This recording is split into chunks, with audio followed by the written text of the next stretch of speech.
Nabi. Kisah teladan Nabi. Assalamualaikum. Yuk dukung Kabi dengan menekan tombol subscribe. Selamat menonton. Ka'bah yang tidak terlihat. Hasan merupakan pemuda yang gigih dan rajin dalam bekerja. Dimulai dari berdagang sepotong pakaian, kini dia sudah memiliki tokonya sendiri. Semakin hari, tokonya semakin berkembang. Keuntungan yang didapat pun semakin banyak. Hasan sukses menjadi saudagar kaya. Kini aku telah memiliki harta yang cukup untuk menunaikan ibadah haji. Aku ingin memenuhi panggilanku tahun ini. Dia pun membeli tiket untuk pergi haji. Dengan tiket di tangannya, Hasan pulang ke rumah dan bergegas menemui sang ibu. Ibu, tahun ini aku akan menunaikan ibadah haji. Aku akan memohon kepada Allah agar tahun depan aku bisa pergi bersama ibu. Hati-hati di jalan, nak. Semoga Allah selalu melindungimu dimanapun kamu berada. Hasan menyelesaikan semua rangkaian ibadah dengan penuh hati. Air matanya menetes ketika pertama kali dia melihat Ka'bah. Allahu Akbar, Allahu Akbar, Allahu Akbar. Sungguh Allah Maha Kuasa. Atas kuasanya lah aku bisa sampai di sini. Hari-hari berikutnya, Hasan selalu memohon dalam setiap sholat yang dilakukannya. Ya Allah, ya Tuhanku, izinkanlah aku kembali lagi ke rumahmu tahun depan. Dan izinkan aku datang bersama ibu. Allah mengabulkan doa Hasan. Tahun berikutnya, toko miliknya semakin berkembang. Dia pun berhasil mengumpulkan uang yang cukup untuk pergi haji bersama ibunya. Engkau sungguh beruntung sekali, saudaraku. Hasan begitu berbakti. Dalam perjalanan, sang ibu terus-menerus mengucapkan syukur. Ibu bukan orang yang saleh, nak. Tapi ibu tetap bersyukur jika bisa pergi haji. Jangan bicara demikian, Bu. Allah Maha mengetahui. Hasan yakin jika ibunya adalah orang yang baik. Dia sangat hormat kepadanya. Lihatlah ibu, yang di sana itu adalah Ka'bah. Mari kita mendekat, ibu. Namun, ibu Hasan tidak bergerak. Dia terdiam di tempatnya berdiri. Awalnya, Hasan mengira kalau sang ibu sedang memandang Ka'bah dengan takjub. Namun, ketika dia menatap wajah ibunya, Hasan merasa ada yang salah. Ibu, lihatlah ke sebelah kanan. Itu adalah Ka'bah yang selalu ingin ibu lihat. Ibu tidak bisa melihat, nak. Mengapa di sini gelap sekali? Pertanyaan itu membuat Hasan terkejut. Bagaimana bisa siang hari yang terang seperti ini dikatakan gelap oleh ibunya? Apakah mata ibu sakit? Mari kita menemui dokter lebih dulu. Begitu menjauh dari Masjidil Haram, penglihatan sang ibu lambat laun kembali. Dia bisa melihat sekelilingnya lagi dengan normal. Nak, mata ibu sepertinya sudah membaik. Ibu bisa melihat lagi. Kita tidak perlu ke dokter. Hasan mengabulkan permintaan ibunya. Hari itu, mereka akan kembali beristirahat dulu, untuk kemudian mulai beribadah lagi jika ibunya sudah lebih sehat. Ibu, istirahat dulu.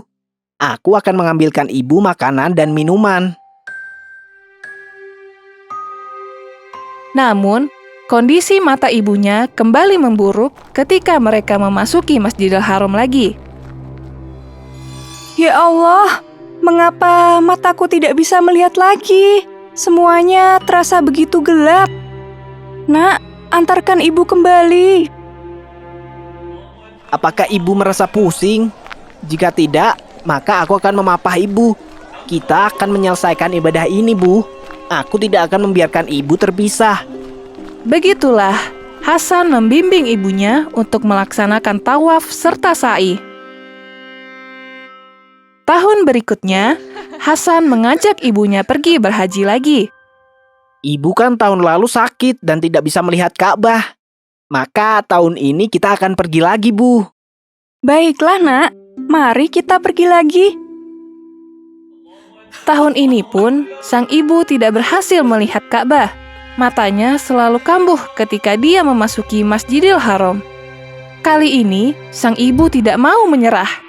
Dia membeli berbagai obat mata, berharap supaya matanya bisa melihat lagi. Namun, semuanya gagal. Jangan bersedih, Bu. Aku akan memapah ibu seperti dahulu. Tahun depan kita bisa kembali lagi. Dan semoga saat itu ibu sudah sembuh. Setelah kembali ke rumah, Hasan memeriksakan mata ibunya ke berbagai dokter hebat dan terkemuka. Namun, semua dokter mengatakan hal yang sama. Tidak ada masalah dengan mata ibu. Semuanya normal saja. Kondisi sang ibu selalu sama. 7 kali berturut-turut, mereka berdua menunaikan ibadah haji, dan 7 kali itu pula sang ibu tidak bisa melihat Ka'bah sama sekali. Matanya selalu kambuh. Apa yang harus hamba lakukan untuk ibu, ya Allah? Berilah hambamu ini petunjuk. Dari sekian banyaknya dokter, tidak ada satupun yang bisa menyembuhkan atau menjelaskan kondisi ibu Hasan. Bagaimanapun caranya, aku akan menyembuhkan mata ibu. Siang hari selepas sholat zuhur, Hasan tiba-tiba teringat pada salah satu gurunya. Beliau adalah imam besar. Semoga beliau bisa membantuku. Dia pun pergi menyeberangi lautan untuk menemui sang guru. Setelah bertemu dengan sang guru, Hasan pun menceritakan kondisi ibunya dengan detail. Semuanya dia ceritakan. Aku harus berbicara langsung dengan ibumu. Apakah dia bisa menemuiku? 1 bulan kemudian, Hasan membawa ibunya pergi menemui sang guru. Beliau bertanya kepada sang ibu. Apakah ibu punya masalah yang belum terselesaikan? Janji yang belum dipenuhi? Atau masih ada dosa serta kesalahan dan ibu belum bertaubat untuk itu? Ibu Hasan terdiam. Dia berusaha mengingat semua kenangan di masa mudanya. Namun, tidak mudah menemukan kenangan yang sudah lama terlupakan. Ibu bisa memikirkan lebih dulu. Jika sudah siap, ibu bisa datang lagi menemuiku. Hasan dan ibunya menginap hampir 7 hari di kota tersebut. Selama itu pula, sang ibu berusaha mengingat semua hal yang pernah dilakukannya. Pada hari ke-7, Ibu Hasan pergi menemui sang guru sendirian. Dia tidak ingin anaknya mendengar kisah yang akan dia ceritakan. Saya ingin bercerita, Guru. Ceritakanlah. Jika Allah mengizinkan, aku akan menolongmu. Tapi engkau harus jujur. Jika ada yang engkau sembunyikan, maka aku tidak akan bisa menolongmu dengan benar.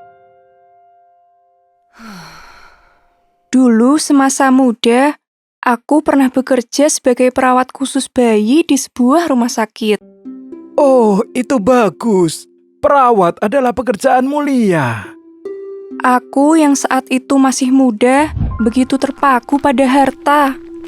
Aku harus membesarkan anakku dengan baik, sehingga aku pun melakukan segala macam cara untuk mendapatkan banyak uang. Apa yang engkau lakukan? Demi mendapatkan uang lebih, aku diam-diam menukar bayi. Kadang, ada orang tua yang ingin menukar anak perempuannya dengan anak lelaki, atau menginginkan anak yang lebih cantik.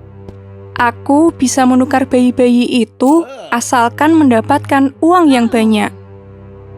Astaghfirullahalazim. Astaghfirullahalazim.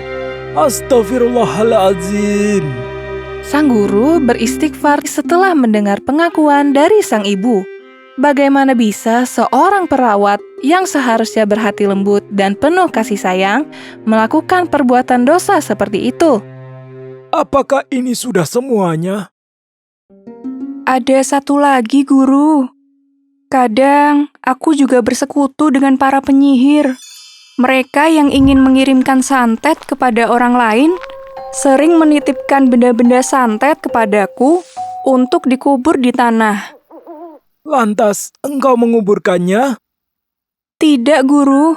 Menggali tanah untuk menguburnya terlalu merepotkan, dan bisa saja aku ketahuan. Seringkali aku memasukkan benda-benda itu ke dalam mayat yang aku mandikan di rumah sakit. Dengan begitu, orang tidak akan mengetahuinya.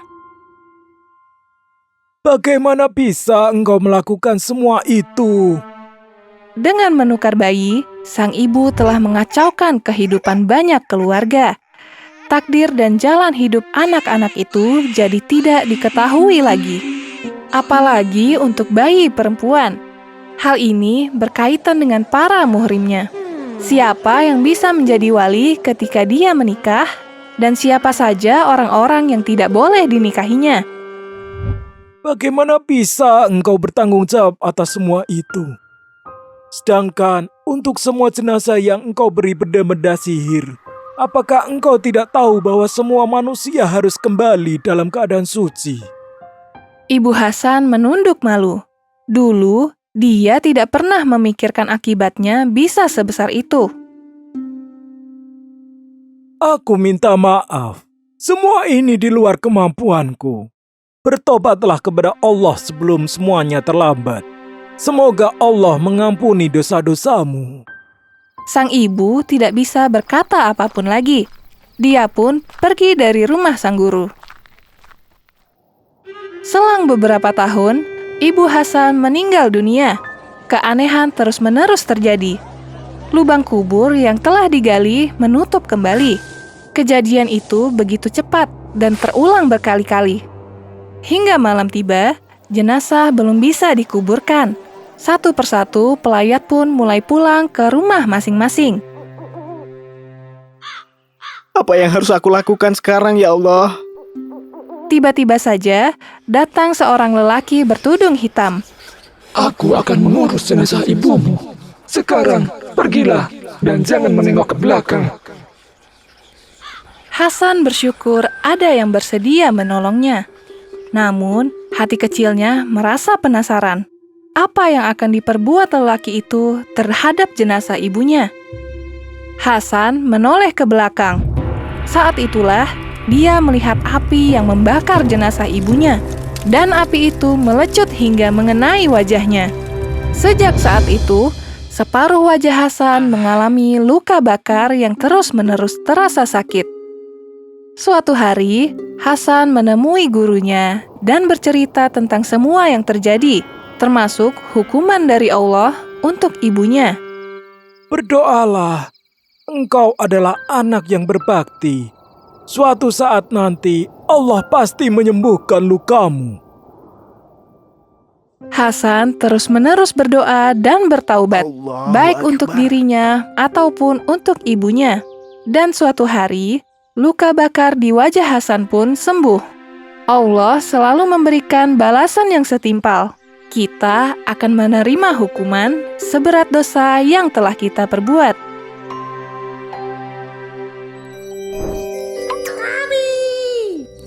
Kabi punya banyak sekali aktivitas. Mendengarkan kisah 25 nabi dan para sahabat lewat interaktif book, membaca kisah inspirasi muslim lainnya lewat picture book, dan juga belajar sambil bermain. Marble Asmaul Husna. Yuk kita belajar mengenal Asmaul Husna, 99 nama Allah beserta dengan artinya. Pilih menu belajar yang tersedia. Ar-Rahman, Ar-Rahim, Al-Malik, Al-Quddus. Belajar mode tabel. Al-Qadir, Al-Muqtadir, Al-Muqaddim. Kamu juga bisa bermain untuk menguji kemampuan. Hebat! Tebak arti. As-Sabur. Pintar! Yuk download aplikasinya di Google Play Store atau App Store.